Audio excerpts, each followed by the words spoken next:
तो आज था स्वतंत्रता दिवस। तो मैं स्वतंत्रता दिवस के बारे में यहाँ बात करने को नहीं आई हूँ। मैं बात करने आई हूँ बेटी पढ़ाओ बेटी बचाओ। बचपन से हमने सुना है बेटी पढ़ाओ बेटी बचाओ। तो क्या सिर्फ बेटियों को पढ़ाना ही पर्याप्त है? और आप सभी ने सुना होगा अभी जो कोलकाता में जूनियर डॉक्टर के साथ जो भी हादसा हुआ, तो क्या वो पढ़ी नहीं थी?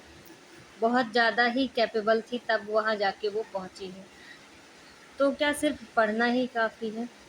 नहीं ना। और हम किस बात पे अपने आप को स्वतंत्र महसूस कर रहे हैं कि हम स्वतंत्रता दिवस मना रहे हैं, हम स्वतंत्र हैं।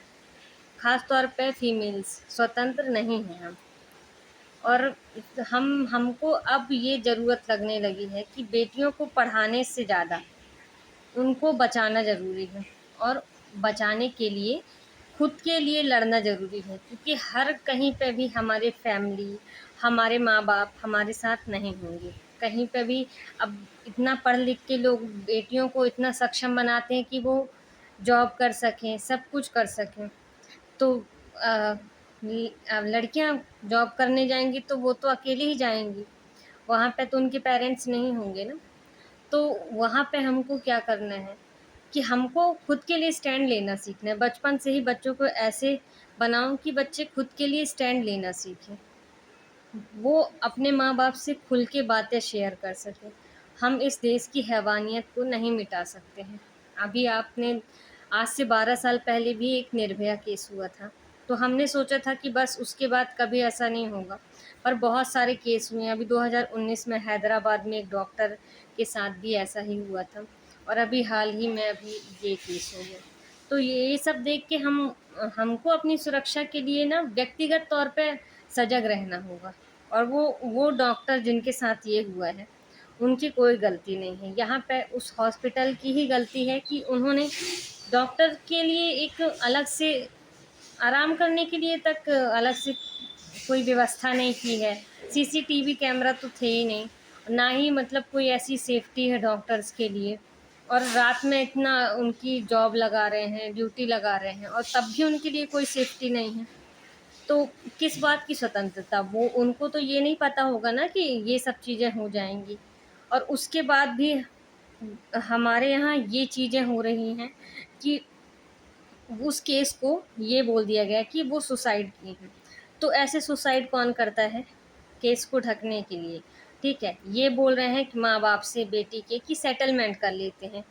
आप ही बताइए, किसी गर्ल्स के साथ ऐसा हुआ है, तो उसके माँ-बाप कैसे सेटलमेंट कर लें? आप क्या कहना चाहते हैं कि मतलब ले दे के कुछ भी सेटलमेंट कर लें? ये कोई ज़मीन या कुछ किसी ऐसा चीज़ का तो मुद्दा था नहीं। तो यहाँ पे लोग भी उस गर्ल्स के साथ इतना घिनौना घृणित अपराध होने के बाद भी लोग ये सोच रहे हैं कि चीज़ों को अवॉइड किया जाए। और अगर इतना ज़्यादा चीज़ें सामने नहीं आती तो हो सकता है कि इसको दबा दिया जाता। ठीक है, पहले और उनके माँ-बाप को भी मिलने नहीं दिया गया। इतना बड़ा हादसा होने के बाद भी आप प्रशासन को, वहाँ के हॉस्पिटल की चीज़ों को नहीं वो कर रहे हैं। और कानून का किसी को डर ही नहीं रह गया। जो मुजरिम है वो बोल रहा है कि भाई दे दो फांसी, उसको कोई डर ही नहीं रह गया है कानून से। तो ये कहाँ तक स्वतंत्रता हमने पाई है? तो स्वतंत्रता किसी एक व्यक्तिगत मुद्दे पर नहीं है कि हमारा देश आज़ाद हो गया तो हम सेलिब्रेट कर रहे हैं। हमारे भारतीय संविधान में हम लोगों को सबको राइट टू इक्वालिटी, न्यायिक स्वतंत्रता सभी प्राप्त है। पर यहाँ पे ऐसा कुछ देखने को नहीं मिलता है। कभी भी कुछ भी हादसा होगा तो सिर्फ़ लड़कियों के साथ ही होता है। अब ये सोचा जाए कि लड़कियाँ सिर्फ़ वर्क प्लेस में अनसेफ़ है, तो ऐसा नहीं है। लड़कियाँ अपने घरों में भी सेफ़ नहीं हैं। ऐसा क्यों मैं बोल रही हूँ वो भी मैं आपको बताती हूँ। कभी भी आपने देखा होगा कि कभी ऐसा हुआ होगा, सुना होगा आप लोगों ने कि किसी छोटे बच्चे के साथ या फिर किसी ऐसी फीमेल के साथ किसी उसके पारिवारिक सदस्य ने ही कुछ ऐसा कृत्य कर दिया, वो बता भी नहीं पाते हैं घर में। समाज का ऐसा डर होता है।